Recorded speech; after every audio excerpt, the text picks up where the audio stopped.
하나님의 집을 떠나면 성도 여러분들이 세상 속에서 살면서 여러분의 삶의 센터가 무엇인지요? 구심점이 무엇인지? 삶의 중심을 잡고 있는 요소가 어떤 요소가 있는가? 특히 우리나라 같은 경우는 면적도 좁지만 좁은 면적의 70%가 산으로 되어 있다 보니까 거주할 수 있는 유용한 땅이 많지 않으므로 우리나라는 땅값도 비싸고 집값도 비싸고 고층 아파트가 이렇게 많은 데는 세계를 다녀보지만 잘 없습니다. 그러다 보니까 자연스럽게 모든 것이 비싸고 그로 인해서 지금 정부가 들었을 때마다 그 값을 잡아보겠다고 하지만은 제대로 잡히지 않는 것도 현실입니다. 이런 환경 속에 살다 보니까 우리 삶의 중심이 전부 집에 기울어져 있는, 집에 초점이 맞춰진 경우들을 종종 보게 됩니다. 오로지 아파트, 오로지 살 집.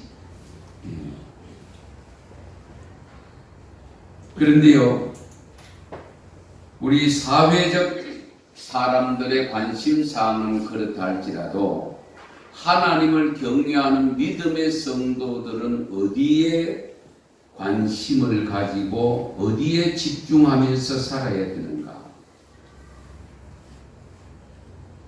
그리고 그것이 바로 정해져 있는지 아니면 잘못 정해져 있는 부분은 없는지 오늘 말씀을 통해서 한번 살펴봐야 될 것 같습니다.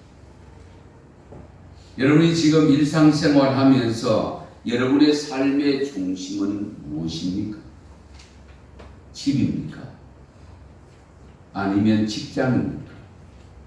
아니면 내가 추구하고자 하는 그 어떤 것, 취미생활, 특기생활인지. 물론 집이 중요합니다. 집 떠나면 고생이라는 말이 있습니다. 그 집은 하우스만을 의미하는 것은 분명히 아닙니다. 호응을 의미한다라고 볼 수 있습니다. 그런데 이스라엘 백성들의 삶의 중심은 집이 아니었습니다. 농토가 아니었습니다. 그들의 삶의 중심은 오로지 예루살렘입니다. 왜 예루살렘이냐? 그 예루살렘 안에 하나밖에 없는 성전이 있었기 때문에.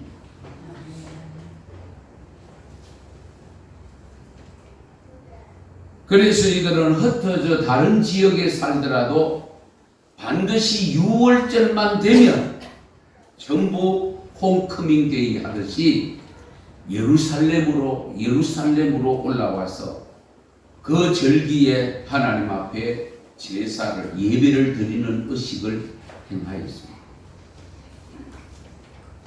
그래서 그들이 흩어져 사는 지역에 오늘 우리로 말하면 얼마든지 교회를 세울 수 있고 성전을 만들 수 있음에도 불구하고 그들은 회당을 만들지언정 성전은 예루살렘에 있는 성전 하나만을 추구했습니다. 그래서 오로지 예루살렘에 있는 성전을 향하여 발걸음을 옮기고 또 6월절 지나고 내려가면 1년 후에 다시 올 그날을 기다리면서 살았습니다. 이 사실을 증명해 주는 것이 사도행전 8장에 보면 여러분 사도 바울이 아직 사도로 부름받기 이전에 유대교에 충성하던 시절에 스데반 집사를 순교자로 만드는 데 앞장선 그 박해를 하던 그 내용들이 담겨져 있습니다. 그런데 이 당시에 예루살렘에 살던 많은 주의 백성들이 박해로 인해서 견디다 못해 흩어져서 그 복음이 사마리아에까지 전해집니다.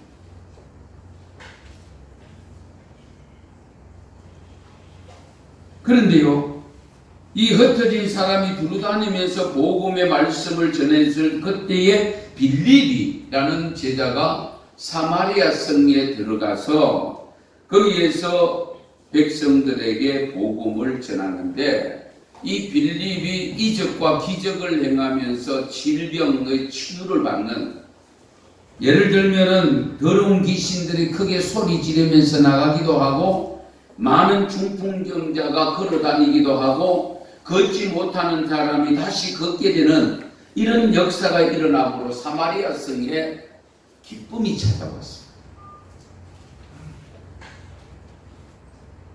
이와 같이 이방인들이 사는 사마리아, 유대인들은 철저하게 자기들만 선민의식을 가지고 구원받고 하나님의 자녀라고 생각하고 살았는데, 사마리아 성에서 사마리아 사람들에게도 복음이 전파되어지고 복음을 믿는단다 하는 이 소문이 사도들에게 들려지므로 베드로와 요한을 파송을 합니다. 확인합니다. 그래서 베드로와 요한이 사모리성 가보니까 세례를 받기는 받았는데 물 세례를 받고 아직도 성령 세례는 받지 못했다는 것을 발견하고 난 다음에 이 두 사도가 그들에게 안수함에 성령이 임하였더라. 성령이 임하는 역사가 발생합니다.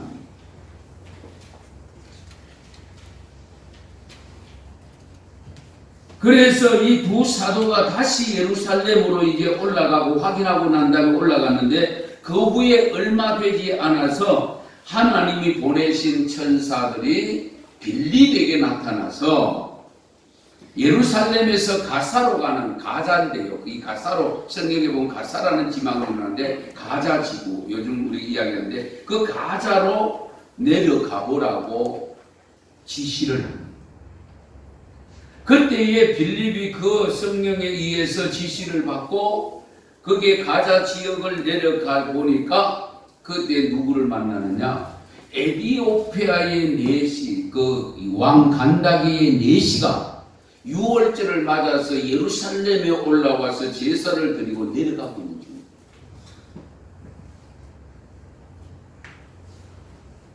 그래서 빌립이 있으니까 또다시 천사가 나타나서 빌립에게 저 마차 가까이 가라, 가까이 접근해봐라. 그러니까 이게 빌립이 가까이 접근해서 다가가니까 거기에 마차를 타고 내려가는 그 에디오피아의 국왕 여왕 간다게의 내시가 성경을 읽고 있는데 그 성경이 이사야서입니다. 그 성경에 있는 것을 보고 빌립이 이렇게 묻습니다. 당신이 그것을 이해하오, 그걸 깨닫고 있느냐? 그때의 내시가 말합니다. 가르쳐주는 사람이 없는데 내가 어찌 깨달으리요? 당신이 위에 올라타라. 그 올라타고 성경을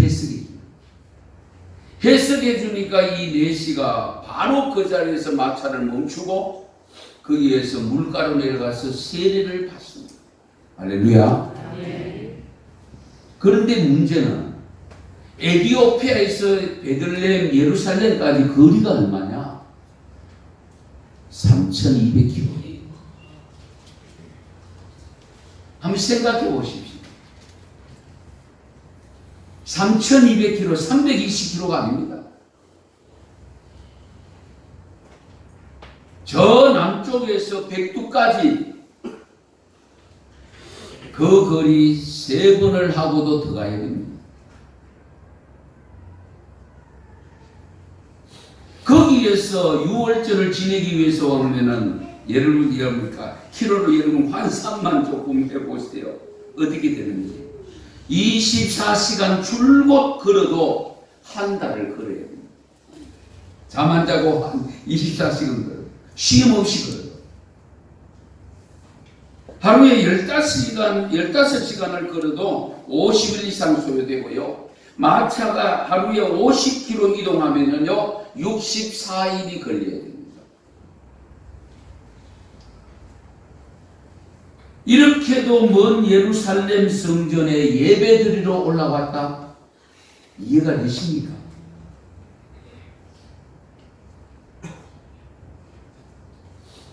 그 믿음으로 인해서 결국 하나님은 그 내시의 그 믿음을 보시고 빌립을 보내서 세례를 받게 만드신 하나님의 은혜가 아니겠습니까? 3200km나 떨어진 곳에서 6월절을 지키기 위해서 올라와서 그 6월의 명절을 지키고 내려가는 그에게 얼마나 하나님 보시기에도 감격스럽겠습니다. 저거 내가 완전히 찍어야 되겠다. 불러서 써야 되겠다. 그러니까 빌립의 제자에게 이 성령께서 천사를 보내서 결국은 그에게 다가가게 만들고 성경을 해석하게 만들고 그 해석한 성경을 믿게 만들고 그러면서 세례까지 받게 하시니 그 하나님의 뜻.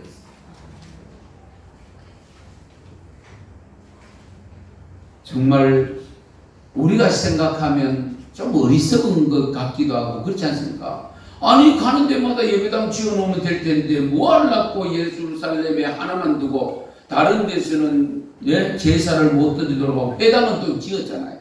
회당은 만들어 놓고도 거기에서 모임을 갖고 교육은 하는데 제사 예배는 드리지를 않거든요. 오늘날 우리의 생각으로 보면은 이것은 어리석기 그지없고 지혜롭지 못한 채 사잖아요. 그러나 그와 같은 믿음을 갖는 그 믿음을 하나님은 기뻐하십니다. 가끔 우리가 신앙생활하면 하필이면 교회 가야 됩니다. 꼭 교회 가서 예배드려야 됩니다. 꼭 교회 가서 기도해야 됩니다. 아무 데서나 하면 되지 맞습니다. 가끔은 이런 경우가 있습니다. 식사 기도를 하는 게 맞느냐, 꼭 다른 사람들 그 보는 앞에서 꼭 티를 내야 되느냐, 그냥 속으로 감사합니다 하고 먹으면 되지. 말은 맞는데 하나님 보실 때에 어떤 신앙을 기뻐하실까?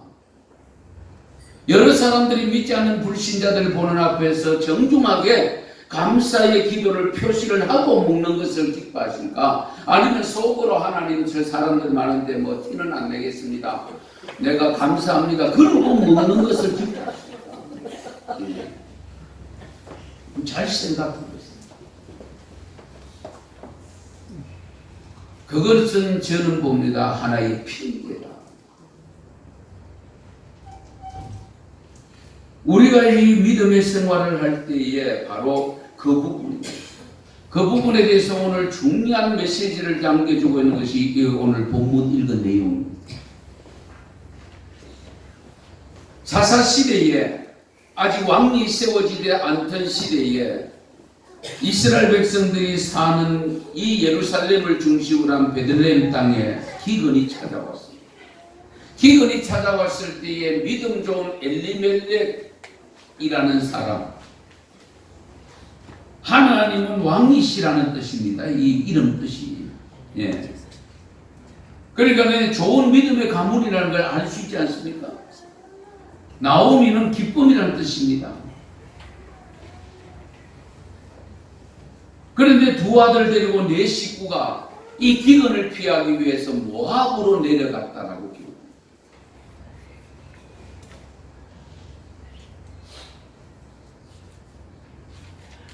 여러분, 이 모압으로 이방 나라로 내려갔다는 것은 일종의 이민과 같습니다. 이민과. 그러니까 돈의 여유가 있었다는 거죠. 왜? 그 나라 가서 양식을 사 먹으려고 하면 돈이 있어야 되잖아요.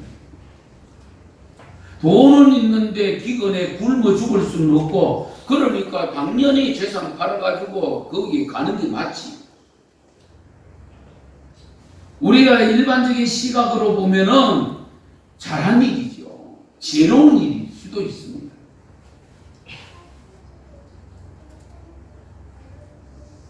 그런데요, 여러분, 이민 갈 때에, 우리 현재 삶 속에 이민 갈 때에 이민 가는 요인이 제가 보기에는 한 3가지 정도 되더라고요. 여기서는 도저히 해나갈 재간도 없고 살기 좋은 나라로 가서 거기 가서 열심히 일하면 나름대로 잘 살 수 있단다. 그래서 가는 경우가 있고요. 그 다음에 어떤 경우는 아예 여기 재산 좀 많은데 이거 팔아서 더 좋은 환경이 되어 있는, 준비되어 있는 선진국으로 가서 편안하게 살고 싶어서 가는 분도 있고요. 그 다음에 어떤 경우는 완전히 실패를 하고 부도로 나가 부도 맞은 상태에서 도피하기 위한 이민 가는 경우도 있습니다. 그러나 오늘 여기 엘리멜렉 가정이 모압으로 이민 간 것은 단순히 기근이 찾아왔는 그 기근을 피하기 위해서 돈을 가지고 내려갔던 겁니다. 내려갔다가 또 안정되면 또 올라와서 살면 되니까. 그런데 결과가 어떻게 됩니까? 결과가 말해주잖아요. 엘리멜렉이 죽었습니다. 왜 죽었는지는 전혀 나타나 있지 않습니다. 그런데 거기에서 2 아들을 결혼시켰습니다. 모압 여인을 2 며느리로 맞았는데 10년 되었을 때에 2 아들도 죽습니다. 이런 비극이 어디 있습니까? 이것이 우연일까요? 하나님의 섭니까?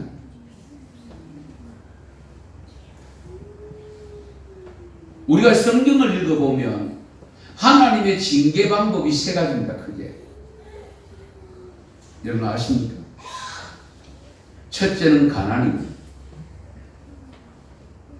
2번째는 질병입니다. 3번째는 칼, 전쟁입니다. 우리 하나님이 이스라엘 백성들, 믿음의 백성들을 다스려 나갈 때에 항상 이 3가지를 가지고 선택해라 이런 경우도 있고, 잘못했을 때 네가 징계받을 때에 이 3가지 중에 선택이라는 것도 있고, 하나님께서 그때마다 이 3가지 방법을 사용합니다.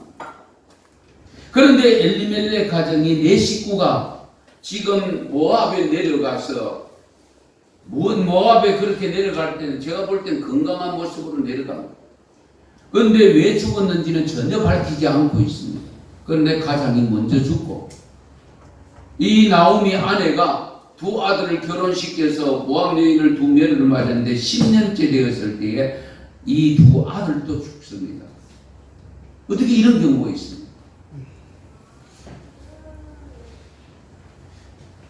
왜 이런 일이 발생했을까? 의문을 갖지 않을 수 없잖아요. 여기서 하나님은 우리에게 귀한 교훈의 메시지를 던져주고 있습니다. 믿음의 사람들이 떠나야 할 곳과 떠나지 말아야 될 곳이 있다는 것입니다. 아무리 힘들어도 떠나지 말아야 될 곳이 있고, 아무리 살기 좋은 환경이라도 떠나야 될 곳이 있습니다. 이 분별을 잘 하셔야 됩니다. 아무리 삶이 부유하고 풍요롭다 할지라도 떠나야 하면은 떠나야 됩니다. 하나님이 아브라함에게 뭐라고 합니까? 고향, 친척, 본토, 아비 집을 떠나. 요즘이야 떠나 사는 것이 오히려 잘 산다라고 여기지만은 이 옛날에 고향 떠나면 죽는 줄 압니다. 부모님 곁을 떠나면 죽는 줄 아는 시대입니다. 예. 그런데 느닷없이 하나님께서 나타나서 고향, 친척, 아비 집을 떠나 내가 지시할 땅으로 가라. 가본 적도 없고 보여준 적도 없고 요즘같이 비디오나 해서 촬영이나가 보여주기나 하면은 그래도 괜찮지만은 그렇잖아요. 예. 본 적도 없는, 그건 무작정 가야 되는.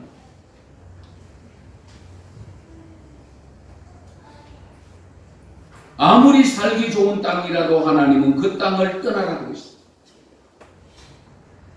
마태복음 17장에 보면 지난 금요일 날도 말씀을 좀 드렸습니다마는 변화산 사건 여러분 아십니까? 예수님께서 베드로와 야고보와 요한 세 제자를 데리고 높은 산으로 올라간데 산 이름이 나타나지 않아서 다만 변화산이라고 표현합니다. 그 산에 올라갔는데 느닷없이 예수님이 황홀한 그 모습으로 흰옷 입은 천사들처럼 완전히 광채가 나는 것으로 변합니다.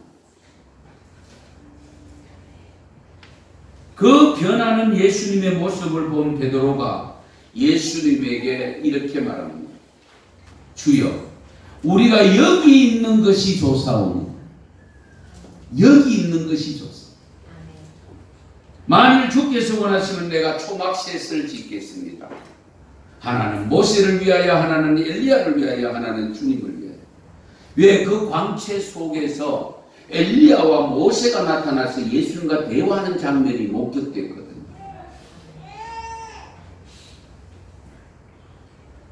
베드로가 이 고백을 할 때에 호련히 또한 빛난 구름이 그들을 덮습니다.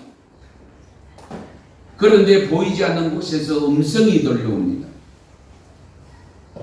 이는 내 사랑하는 아들이요 내 기뻐하는 자니 너희는 그의 말을 들으라. 아멘. 이게 하나님의 음성이죠. 예. 이가 내 사랑하는 아들이다. 내 기뻐하는 사람이다. 너희들은 그의 말을 들으라. 예수님의 말을 들으라. 제자들이 두려워서 성경을 읽어보면 그 자리에서 납작 엎드립니다.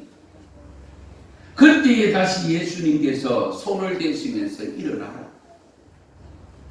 두려워하지 말라. 그때 제자들이 눈을 들고 보매 무엇이 보인지 아십니까? 예수님만 보였다. 할렐루야. 그 황홀한 광경 없어지고 빛난 구름 없어지고 오로지 엘리야도 보이지 않고 모세도 보이지 아니하고 오로지 예수님만 보였다. 아멘. 황홀한 광경이 다가왔을 때에 베드로는 여기가 좋사오니 여기 초막셋을 짓겠습니다. 살고 싶다는 거잖아요. 그러나 하나님이 여기가 아니야.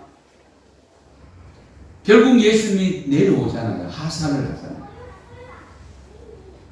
우리도 자칫 잘못하면 베드로와 같은 신앙 고백을 가진 위험들이 있습니다. 여러분이 뜨거운 은사를 받고 은혜를 받고 그러면 마냥 교회에 있고 싶고 은사 받고 은혜 받았던 기도원 그 기도원 있고 싶고 그 방을 찾아가고 싶고 별의별 유혹이 다 있는데 그 모든 것은 결국은 세상 속에 들어가서 빛과 소금의 사명을 감당하도록 하기 위해서 주신 은사임을 믿으시기 바랍니다. 아멘. 우리는 그 분별이 안 되기 때문에 여기 있는 것이 좋사오니 이렇게 됩니다. 그런데 엘리멜렉과 두 아들이 죽고 아내 나오미만 남았는데 아무리 살기 힘들어도 떠나지 말아야 될 곳은 베들레헴입니다. 베들레헴 뜻이 뭐죠? 아시죠? 떡집이라는 뜻입니다. 떡집.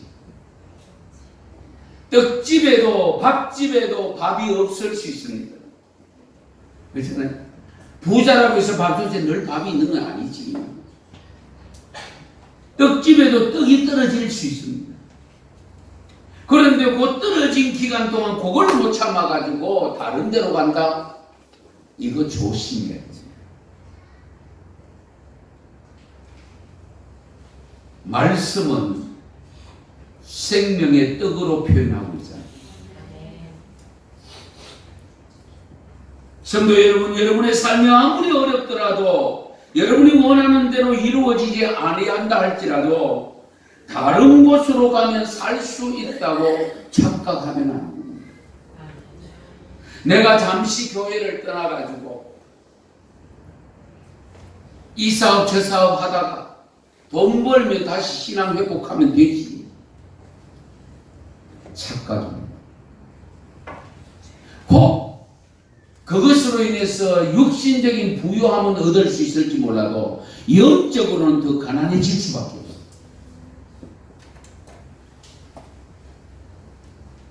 그래서 여러분들 떠나야 되느냐 있어야 될 곳을 정할 때 세속적인 기준을 가지고 정하면 안 돼요.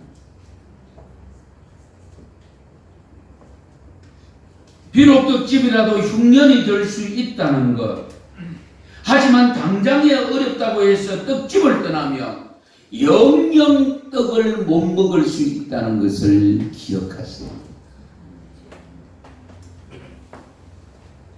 하나님의 집 떡집 베들레헴을 떠났던 일가족 4명 중에 3사람이나 죽습니다. 우리도 가끔 집을 떠나 돌아가시면 객사라고 표현합니다. 객사입니다.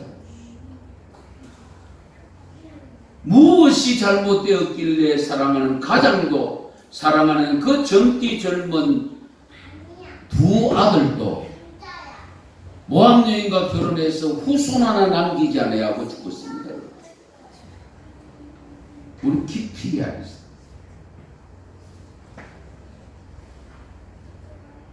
나름대로 잘 살아보려고 기근을 피해서 저 모압 땅에 가면 양식을 사 먹고 그래도 기간 동안 나름대로 잘 살다가 올라오리라는 기대를 가지고 내려갔잖아요.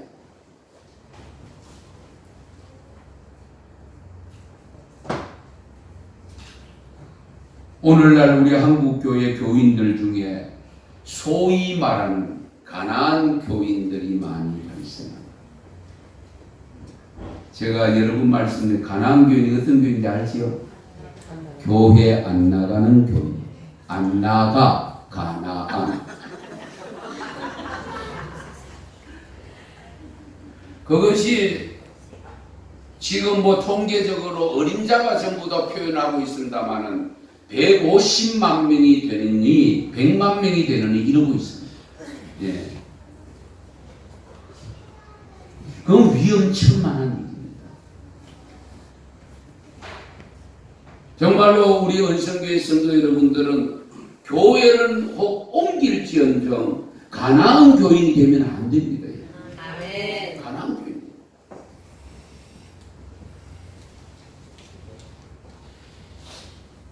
이건 결국 교회를 떠난다.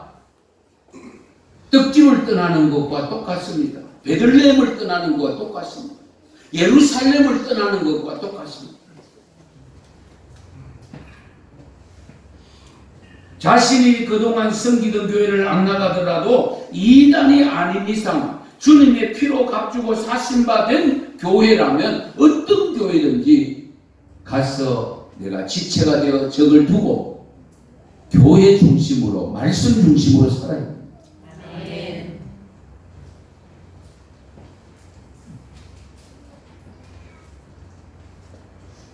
삶이 어렵다고 교회가 교회답지 못하다고 해서 교회를 떠나버리면 그 교회 누가 지키겠습니까?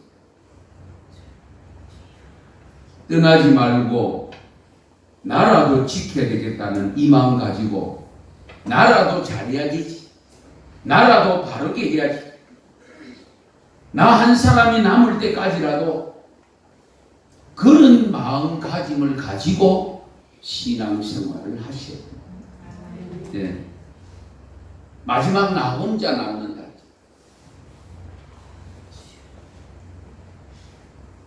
교회를 떠나면 더욱 잘 될 것 같고 잘 살 것 같지만은 엘리멜렉 가정이 만난 것은 죽음이었습니다. 이보다 더 큰 재앙은 없습니다. 그렇습니다. 돈을 잃은 것, 명예를 잃은 것 언제든지 다시 얻을 수 있는 기회가 주어질 수 있습니다. 그러나 하나뿐인 생명 잃으면 얻을 기회는 없습니다.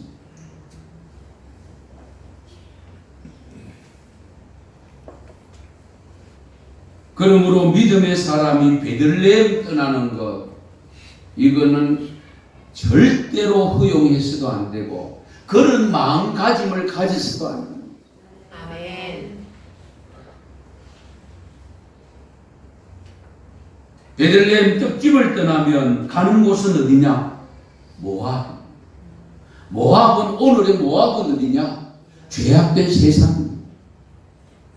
세속입니다. 하나님을 모르는 사람들이 사는 곳입니다. 지금 당장에 그들과 어울려 살고 어울려 지내면 내가 하는 일이 더 잘 될 것 같고 좀 더 돈을 쉽게 벌 것 같고 여러 가지 유혹이 있을 수 있으나 그곳을 향하여 가면 안 됩니다. 아멘.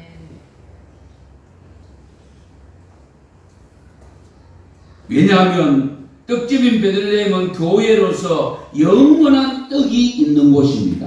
아멘. 영원한 교회의 몸이 누굽니까? 예수님이잖아요. 그래서 우리 예수님께서 요한복음 6장 35절에 고백합니다. 나는 생명의 떡이니 내게 오는 자는 결코 줄이지 아니할 터이요 아멘. 나를 믿는 자는 영원히 목마르지 아니하리로다. 아멘. 그리고 51절에 보면 나는 하늘에서 내려온 살아있는 떡이니 사람이 이 떡을 먹으면 영생하리라. 아멘. 이 떡이 어떤 떡이냐? 예수님을 말합니다. 아멘. 그래서 예수님은 성찬식을 베풀면서 이것은 내 살이다, 이것은 내 피다 그러면서 살과 피를 나누는 일을 했던 겁니다. 네. 영생의 떡이자 영생의 떡이 있는 떡집을 떠났으니 어떻게 되겠습니까? 육신의 밥을 위해 영원한 밥집을 떠나버리면 결국 죽는 길밖에 없습니다. 성도 여러분, 아무리 삶의 어려움이 힘들더라도 또 여러분들이 원하지 않는 일들이 자꾸 발생한다 할지라도 영생의 떡이 되는 주님이 계시는 교회만은 떠나지 말기를 바랍니다. 아멘. 그런데 결론적이기는 하지만 영생의 떡이 전혀 없던 모압에서 태어나 하나님을 모르는 이방 여인으로 자랐던 룻, 반드시 죽을 수밖에 없는 환경에서 자라서 그곳에 그대로 있으면 영원히 죽을 수밖에 없습니다. 바로 그 룻이 나오미의 시어머니가 예루살렘을 향하여 올라온다고 할 때에 어머니의 하나님이 나의 하나님, 어머니의 백성이 나의 백성, 나를 내가 죽는 것 외에는 떠나가라고 말하지 마십시오. 나는 어머니를 따라가겠습니다.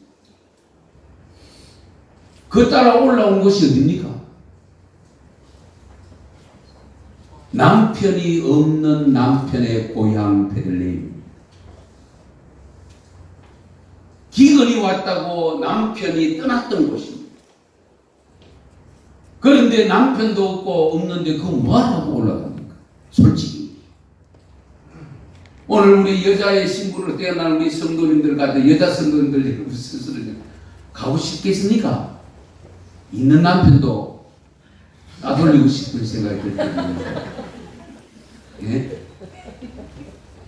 남편 없는 곳에 시어머니 따라서 그 왜 올라가겠어요? 그럼 생각해 보세요.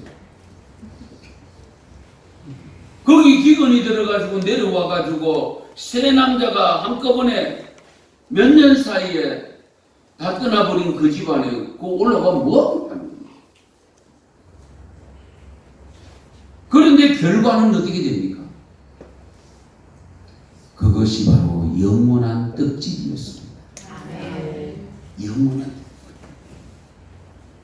그래서 룻은 영원한 떡집을 선택했기에 거기 가서 결국은 예수님의 족보 반열에 들어가는 여인이 되었습니다. 아멘. 자기만 영생 얻은 것이 아니고 영생을 얻게 하시는 영원한 생명의 떡이신 예수님의 조상이 되었다. 아멘. 이 엄청난 것 아닙니까? 예. 하나님 다윗이라는 이름을 가진 신앙인조차도 기근 잠깐 들었다고 해서 그떡 집을 떠나가 모압 땅에 왔다가 다 죽었거늘. 남편도 없는 하나님의 집으로 어머니의 집이 어머니의 하나님이 나의 하나님이고 어머니의 백성이 나의 백성이라고 그 믿음 가지고 올라왔더니만 예루살렘 저 베들레헴을 찾아왔더니만은 자기도 살고 영생의 떡인 예수님을 출산시키는데 선조가 되는 이 것을 바라보면 우리가 어떻게 처신해야 될 것인가 하는 것을 가르쳐 주지 않습니까? 저는 이 말씀을 준비하면서 오래전에 나와서 우리 교회 앞에서 즐겨 불렀던 노래 돈으로도 못 가요 하나님 나라 지식으로 못 가요 하나님 나라 믿음으로 가는 나라 하나님 나라 믿음으로 가는 나라 하나님 나라 할렐루야. 이 믿음 가지고 승리자가 될 수 있기를 축원합니다. 어떤 경우가 있더라도 영원한 떡집인 교회를 떠나지 마시고 말씀을 떠나지 마시고 승리할 수 있는 믿음으로 살아시기를 축원합니다. 기도드리겠습니다.